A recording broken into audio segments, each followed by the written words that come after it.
Nuevas protestas improvisadas de los agricultores, esta vez con más tractores y hasta en 3 provincias diferentes de la comunidad. Son imágenes de Zamora, León y de Vecilla de Valderaduey, en Valladolid. Buenas tardes. Zamora repite por segundo día consecutivo esta tractorada, aunque hoy el número de vehículos se ha multiplicado. Nos vamos en directo hasta allí. Pablo Carretero, ¿cómo se han desarrollado las protestas? Las protestas se han desarrollado con muchos más efectivos que en la primera jornada. Hoy han sido 126 los tractores que han salido a las calles de Zamora para extender sus reivindicaciones en una manifestación no oficial e independiente. Esto es lo que está pasando en la calle ahora, pero también les vamos a detallar los motivos por los que protesta el sector agrario. El campo se queja de que las explotaciones no son rentables. Laura Zembranos. Sí, esto sucede porque lo que le cuesta producir al agricultor es económicamente mucho más que hace unos años, pero después a la hora de vender los precios de referencia han bajado, lo que les obliga a vender sus productos más baratos. Los costes son muy altos y los precios están yendo a la baja. Eliminar todos los gastos posibles y que de las tierras o demás lo que os dé la gana, pero hay que evitar al final costes, porque no estar asfixiando. 19 etarras tienen una deuda pendiente de más de 5 millones de euros por sus crímenes. Lo ha contabilizado la periodista de ABC, Isabel Vega. Son las propias víctimas quienes tienen que reclamar porque esa responsabilidad civil se extingue cada 5 años. Las víctimas lo que tienen que hacer es ir periódicamente a la Audiencia Nacional a expresar su deseo de cobrar esa deuda contraída para que el expediente se mueva, es decir, siga vivo. Junts paralizó ayer en el Congreso la ley de la amnistía, un golpe en la línea de flotación al gobierno de Pedro Sánchez, un desencuentro que podría tener consecuencias. Andrea Altelarrea. Consecuencias que puedan llegar si en el plazo de un mes PSOE y Junts no se ponen de acuerdo. El Gobierno sigue manteniendo que la ley es impecable y no se plantean cambios, mientras que sus socios le advierten de que incumplirán el acuerdo de investidura si no aceptan sus enmiendas. En Ávila, la Policía Nacional ha detenido a la cuidadora de una residencia por estafar presuntamente 15.000 euros a 2 ancianos. Ya había sido detenida anteriormente por hechos similares. Aunque al inicio de la semana parece que la niebla nos daba un respiro, ese velo blanco ha vuelto a cubrir todas las provincias de nuestra comunidad. Castilla y León se encuentra en aviso amarillo por este motivo. Por eso debemos ser muy cautos a la hora de conducir con estas condiciones meteorológicas. La niebla ha sido la gran protagonista de la mañana en Castilla y León, lo acaban de ver. También el frío, más acusado que en días pasados. ¿Se mantendrá esta tendencia por la tarde, Silvia? Sí, vamos a tener esas temperaturas ligeramente más bajas en puntos del sur. Pueden subir en el noroeste con ambiente de cielo más despejado. Esas nieblas van a ir levantando, pero a últimas horas de la tarde volverán a formarse, especialmente en el centro y sur de la meseta. Se llama Omego Plus y forma parte del sistema TriMotion, un robot que ayudará desde hoy a los enfermos con parálisis cerebral de Salamanca a llevar una vida autónoma. Es el tercero que llega a Castilla y León.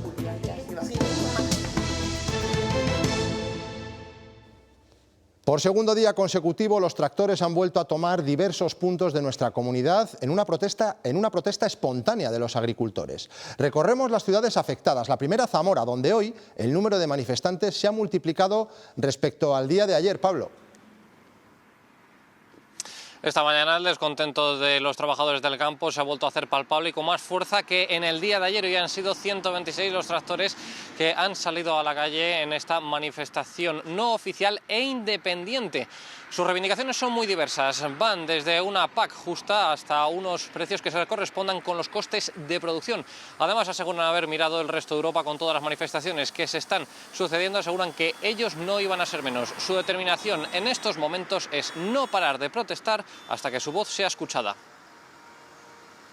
Habrá que hacer lo que haga falta para que nos hagan caso de una vez, porque esto un gastador de dinero innecesario y ya estamos cansados de siempre hacer lo que nos digan. Porque estamos reivindicando precios justos para nuestros productos. La paz, luego los cuadernos digitales, o sea, un montón de cosas, porque estamos asfixiadísimos. Hasta que no nos hagan caso no vamos a parar. ¿Qué futuro tenemos la gente joven? Unos 200 tractores de la zona norte de la provincia de Valladolid se han desplazado hoy hasta aquí, hasta Vecilla de Valderaduey. Varias tractoradas han recorrido las principales carreteras de esta zona de la provincia para protestar por la situación que vive el campo. Han sido las bases, los propios agricultores, los que se han organizado a través de grupos de WhatsApp. Aseguran no estar bajo ninguna bandera de sindicatos ni partidos políticos. Es precisamente lo que están recalcando, que son ellos, los productores, los agricultores, los que han querido salir a la calle para protestar, entre otras cosas, por los precios abusivos que están pagando por el combustible, por los fertilizantes y los precios a los que están pudiendo vender sus productos. También por la excesiva burocracia y los controles. Aseguran que la situación es insostenible y que si no cambia, muchas explotaciones tendrán que echar el cierre. Esta es una de las columnas de tractores más numerosas de las que están recorriendo hoy por la mañana la provincia de León. Llegan a esta ronda de la capital desde Palanquinos, donde se han concentrado a primera hora de la mañana. Palanquinos es una localidad que está al sur de la provincia. Junto a estos tractores están llegando también desde otros puntos de la provincia otras tractoradas, desde Villadangos del Páramo, desde Villamañán o desde Astorgas. Son tractoradas que no están autorizadas por la subdelegación del Gobierno y que se han convocado a través de un grupo muy numeroso de WhatsApp. En sus tractores llevan lemas como precios justos, no a la competencia desleal. Pues Luis Planas ha convocado de urgencia a las asociaciones agrarias el viernes para tratar de frenar estas manifestaciones. Todas las protestas tienen principalmente una causa: la escasa o nula rentabilidad de sus explotaciones. Cada vez les sale más caro producir los alimentos, Laura. Si a los agricultores no les salen las cuentas, sembrar una tierra les cuesta 3 veces más. También la maquinaria y sus reparaciones son más caras, por no hablar del precio del gasoil, que nos dicen se ha duplicado en los últimos años. A todos estos costes hay que añadirle que el precio de venta de sus productos cada vez es menor. Por ejemplo, el precio del cereal descendió un 25% con respecto al año pasado. Esto hace que las explotaciones no sean rentables y además se quejan del exceso de burocracia y de la falta de dignidad del sector, lo que les hace salir a la calle. Los agricultores y los ganaderos están al límite, no salen las cuentas. La situación que estoy viendo es la peor que he podido ver desde que soy pequeño. Los costes de producción se han triplicado en algunos casos. La siembra de la explotación, a lo mejor te estoy hablando de que con 30.000 euros casi lo hacía. Y ahora me voy a 90 o 100.000. Todo ello sin contar amortizaciones de maquinaria ni repuestos. A lo mejor para un tractor medio, hace unos años unas ruedas traseras te podías ir a 3.000 euros y ahora estamos hablando del doble. A esto hay que sumar los altos costes de la fertilización o de los fitosanitarios, pero también del gasóleo. Podemos estar hablando perfectamente de una subida del 100% respecto no hace tanto, unos poquitos años. Desde los 0,50 y tantos céntimos al 1, algo que nos estamos acostumbrando. Y por la otra vertiente, la cuantía por la que venden sus productos, que en vez de subir, cada vez baja más. El precio del cereal ha descendido un 25%. Está a 210 euros tonelada y es que no se prevé que se estabilice. Las explotaciones no logran ser rentables y además la ayuda de la PAC suele ir destinada a cubrir los costes de alquiler de las tierras. Otro motivo de queja de los agricultores es el incremento del precio del seguro agrario debido a las condiciones climatológicas. La evolución negativa del tiempo ha provocado que Agroseguro haya tenido que pagar más de 1.200 millones de euros en 2023, una cifra que supera en un 56% el récord del año pasado.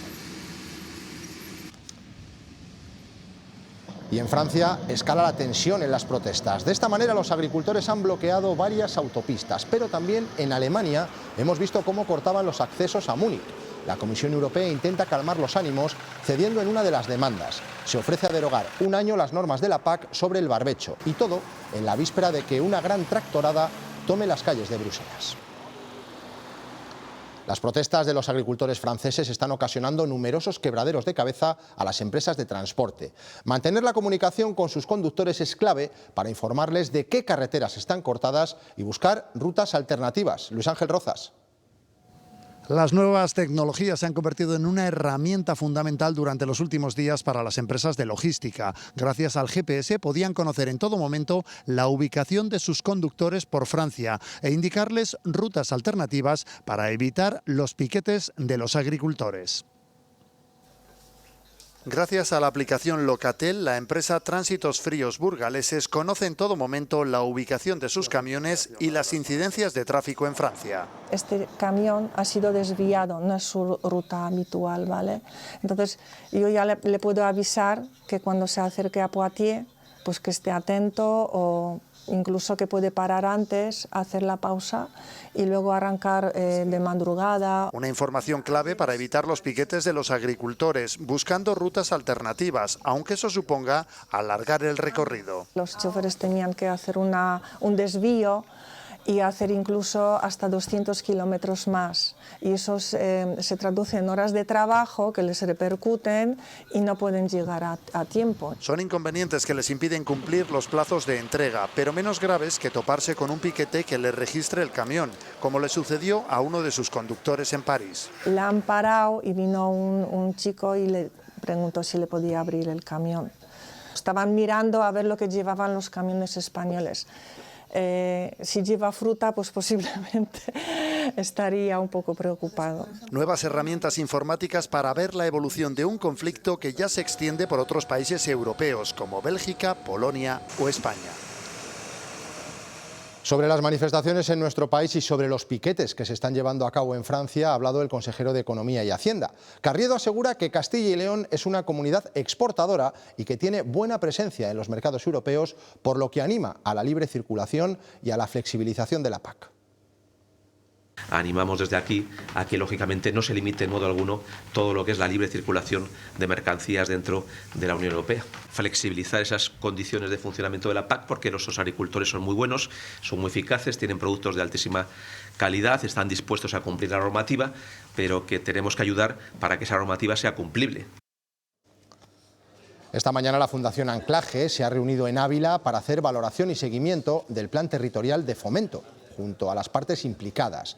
A falta de 11 meses para que finalice este plan, el consejero de Economía y Hacienda ha asegurado que se encuentra ejecutado en un 72%, con más de 83 millones de euros de inversión actual. Añade Carriedo que la inversión total podría alcanzar los 116 millones. Otra noticia destacada, el Euribor a 12 meses ha bajado al 3,6% de media en enero, un mínimo desde hace casi un año. La bajada aún no es suficiente y en febrero encarecería en torno a los 30 euros las hipotecas a tipo variable que se revisan una vez al año. Quienes sí se beneficiarán de esta desescalada y pagarán menos el próximo mes son las familias que revisan su préstamo cada 6 meses.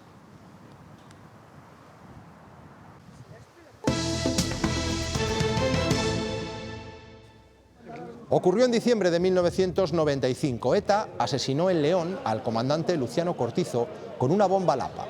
Tenía 44 años. Con él viajaba su hija adolescente, que resultó herida de gravedad. Casi 30 años después, los terroristas condenados por este crimen no han saldado su deuda de responsabilidad civil. Son parte de los 19 etarras que aún tienen que pagar más de 5 millones de euros por sus atentados. Las propias víctimas tienen que estar pendientes de renovar la reclamación de esas deudas. Si no lo hacen, caducan cada 5 años. Chapote, Daniel Pastor, Sergio Polo, Soledad y Paraguirre son algunos de los etarras que no han pagado las indemnizaciones a las víctimas de sus crímenes, como el asesinato de Luciano Cortizo en León en 1995. La periodista de ABC, Isabel Vega, ha analizado 38 sentencias contra miembros de ETA dictadas desde 2011. No han pagado más de 5 millones de euros de responsabilidad civil. 19 terroristas desde el año 2011 y solo por delitos de sangre. Si abrimos el elenco a delitos que no son de asesinato terrorista, lesiones, estragos, la cantidad sería notablemente superior.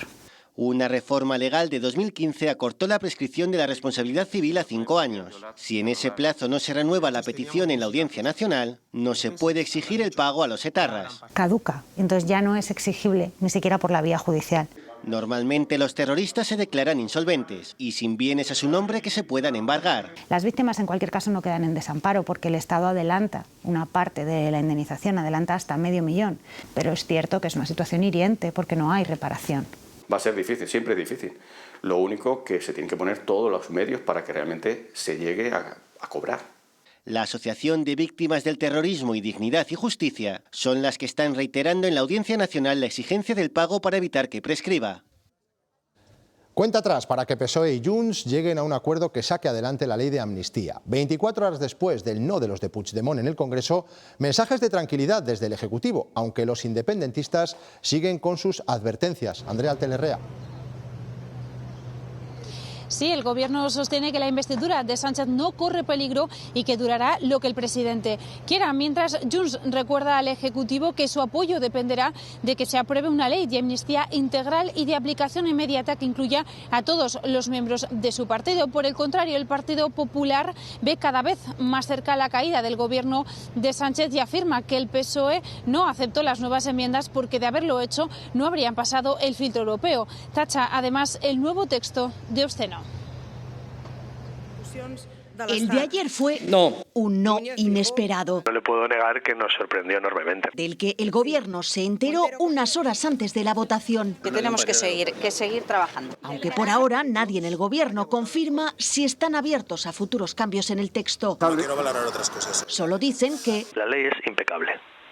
Impecable. Y le piden a Junts que reconsidere su posición. Los de Puigdemont insisten en su argumento. Aseguran que con el texto de ayer quedarían fuera muchas personas, entre ellas el líder de su partido y la exdiputada del Parlament, Marta Rovira. La que està redactada deixa moltíssima gent. Nosaltres no la podem votar a favor perquè no era allò, diguem-ne, un indult de gama alta. Y abren la puerta a dejar caer el gobierno de Pedro Sánchez si finalmente no hay amnistía. Això és una amenaça. No, escolti, nosaltres què diem? Concentrem-nos a trobar aquesta solució. Y por terrorismo se investiga a un diputado de Esquerra que se ha instalado en Suiza por miedo, dice, a una detención arbitraria. Y mientras la ley de amnistía se atasca, el Partido Popular cree que el Gobierno ha perdido el control. Solo hay tres opciones para el señor Sánchez. O Puigdemont cede, o Sánchez traga, o como dice Junts, colorín colorado. Bruselas sigue de cerca la tramitación de esta ley y aunque reconoce que esperará a su aprobación final, la investiga y analiza por si entrara en conflicto con el derecho de la Unión Europea. De vuelta a casa, los dos concejales de Vox en Ponferrada renuncian a sus cargos y sus sueldos tras la suspensión del Pleno, que iba a desbloquear su entrada en el gobierno municipal a cambio de aprobar los presupuestos. El alcalde Marco Morala justificaba el aplazamiento para estudiar las enmiendas planteadas por Vox a las cuentas. Una decisión que ha sumido en el desconcierto a los ediles verdes, que lo han calificado de traición. El acuerdo hecho público ayer contemplaba la asunción de las carteras de Empleo y Cultura por parte de la formación de Abascal.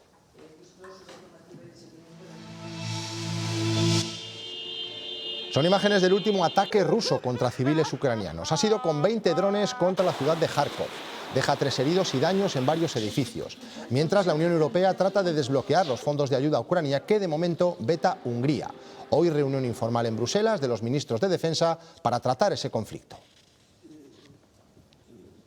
De esta reunión en Bruselas también saldrá qué país liderará la misión en el Mar Rojo que espera Josep Borrell.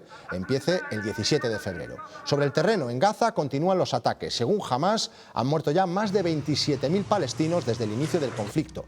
El líder de la organización viajará a Egipto para negociar la propuesta planteada por Estados Unidos e Israel sobre una posible tregua.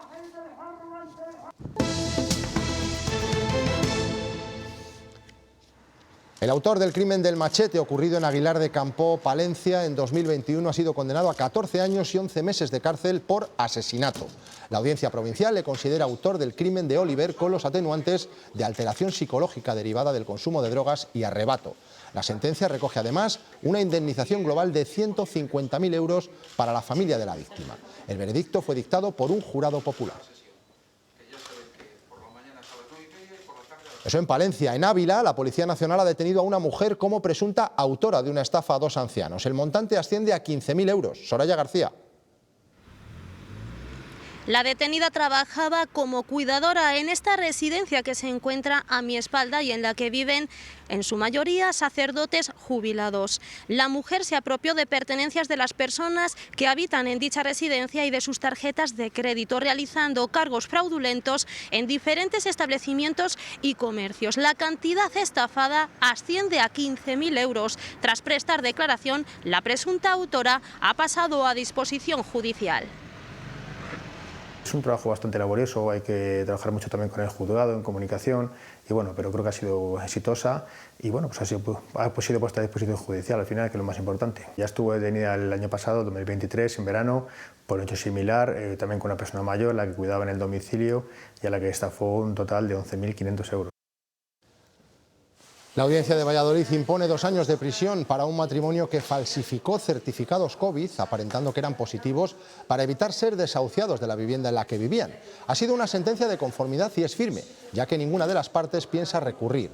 Aceptan también la multa de 1.080 euros. Se da la circunstancia de que los condenados son los padres de la que fuera edil en el Ayuntamiento de Bobadilla del Campo, que fue condenada también por estafa y falsedad. La policía investiga el incendio que se ha producido esta madrugada en el barrio de Chamberí, en Salamanca, en un piso en el que afortunadamente no se encontraba nadie en ese momento, por lo que no se han producido daños personales. Hay un hombre detenido como presunto autor, Ana Sánchez White. La vivienda, situada en un bloque de la calle Mayor de Chamberí, comenzó a arder a las 5 de la madrugada. Cuando llegaron los bomberos comprobaron que había al menos 2 focos del fuego, por lo cual se pensó inmediatamente en que no había sido fortuito, sino intencionado. Se ha producido una detención, según nos confirma la subdelegación del Gobierno de Salamanca, la de un hombre que era la expareja de la persona que vivía en este momento en la casa, de la mujer que vivía en la casa y de la cual tenía una orden de alejamiento. La Guardia Civil ha intervenido estos 396 juguetes peligrosos listos para su venta en establecimientos de la provincia de Soria. Incumplían la normativa sobre etiquetado y seguridad. Se han interpuesto 8 denuncias por infracciones administrativas, todo dentro de la operación Ludus 4. En cuanto al tiempo, seguimos con niebla, que regresa después de los episodios de la semana pasada. Es habitual en Castilla y León, especialmente en la zona de la meseta. Hoy la EMET ha establecido avisos amarillos. Fátima Pérez. La niebla nos daba un respiro al inicio de la semana, pero ha vuelto. Todas las provincias de nuestra comunidad están cubiertas por ese velo blanco y será algo persistente. Mañana se espera que esta situación continúe siendo la misma, aunque ya no en toda la comunidad. Las provincias afectadas serán Zamora, Valladolid, Salamanca y Segovia. Aún así, con esta situación meteorológica estando presente, debemos ser muy cautos a la hora de coger el coche. Debemos prestar atención sobre todo a la velocidad. Debemos conducir más despacio. También debemos aumentar la distancia de seguridad y sobre todo debemos prestar mucha atención a la iluminación de nuestro vehículo. Los días de niebla son frecuentes en los inviernos de Castilla y León. Por eso debemos ser muy cautos a la hora de conducir.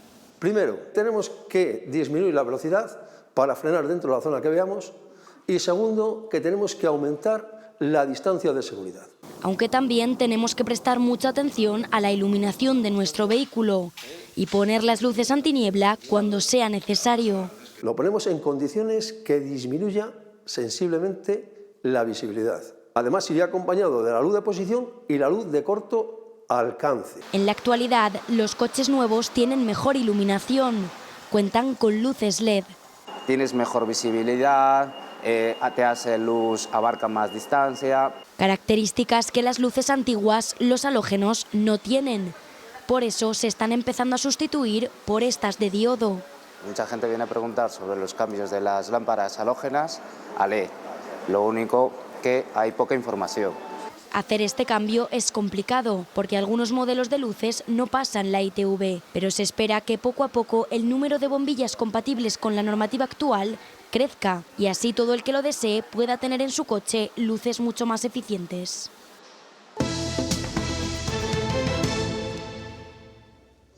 El Ministerio de Educación pone en marcha el proceso para regular con las comunidades autónomas la presencia de los móviles en las aulas. Hoy se ha reunido con ellas, teniendo como base la propuesta aprobada hace unos días por el Consejo Escolar.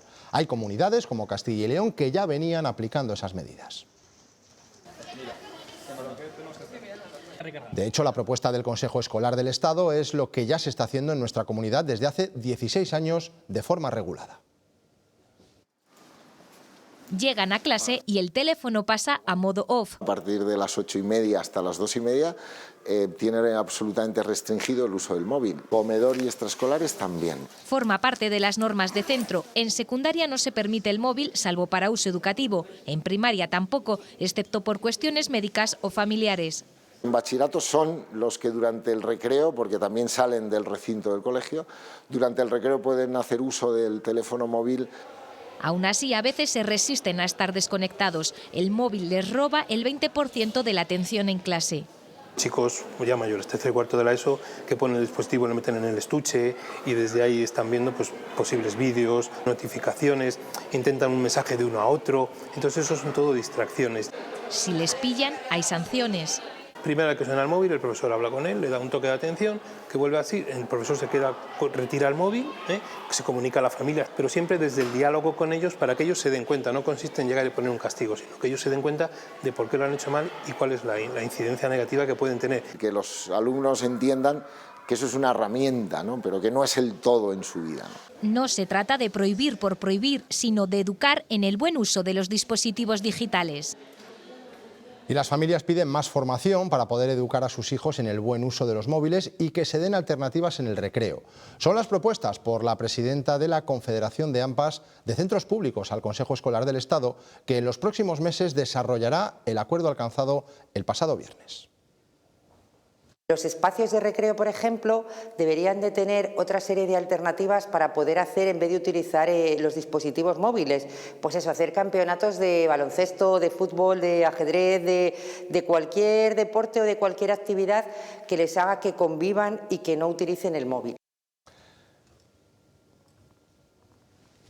El tratamiento de las personas con parálisis cerebral requiere por lo general de muchas tareas de rehabilitación y para que éstas sean más fáciles y adaptables a cualquier usuario, llega un robot pionero que puede aplicarse también a edades muy tempranas. Es cómodo y permite incluso ejercitarse jugando.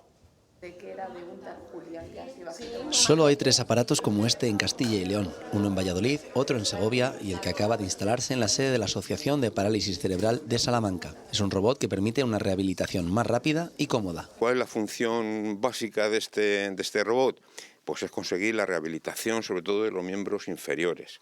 Y tiene además una ventaja sobre dispositivos similares, que puede adaptarse a todas las edades, también a los niños muy pequeños. Desde edades muy tempranas, pues me parece que es una limitación de 15 kilos, o sea, el peso mínimo que tiene que tener la persona que se le esté utilizando. Las edades críticas, ¿no? Como la atención temprana, que es cuando en parálisis cerebral se ponen de manifiesto los primeros problemas, que suele ser en el parto, y se necesitan esas atenciones, ¿no? Y luego, lógicamente, pues en el resto de etapas de la vida, ¿no? Los usuarios van realizando los ejercicios de forma más llevadera, porque se integran mediante juegos. Los responsables de la asociación creen que es un paso más en su pelea por los derechos de las personas con parálisis cerebral.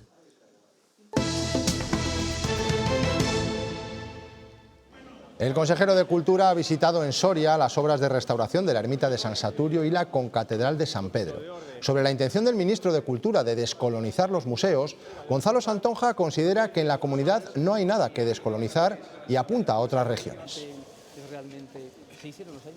Si nos ponemos en este plan de descolonizar y de explicar el contexto de las obras, pues a lo mejor hay algunos museos de Cataluña que tendrían que aplicarse el cuento. Más que descolonizar nuestros museos, nos tenemos que plantear la recuperación y la reivindicación de una parte de nuestro patrimonio, que ha sido expoliado.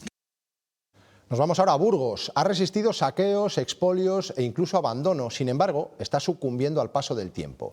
El Panteón del Cid y doña Jimena, que preside la capilla principal de la iglesia del monasterio de San Pedro de Cardeña, está pidiendo a gritos una restauración. Por eso los monjes reclaman a la Junta que intervenga en este sepulcro que data del siglo XII. Las tropas napoleónicas destrozaron y saquearon la tumba del Cid y doña Jimena, que preside la capilla principal del monasterio de San Pedro de Cardeña. Después tuvo que soportar su exposición pública, el abandono de la abadía y su reconversión en colegio, lo que motivó su actual estado de deterioro. Por eso los monjes de Cardeña urgen su restauración. Con la cantidad de gente que viene aquí por la relación del monasterio con el Cid, pues sería interesante que lo encontraran en mejores condiciones. Este sepulcro custodió los restos del Cid y su esposa durante casi 8 siglos y todavía conserva un puñado de huesos guardados en una pequeña cajita metálica. En 1990 la Junta realizó la restauración del suelo de la capilla y se aprovechó para confirmar la atribución de esos huesos al Cid y a su esposa.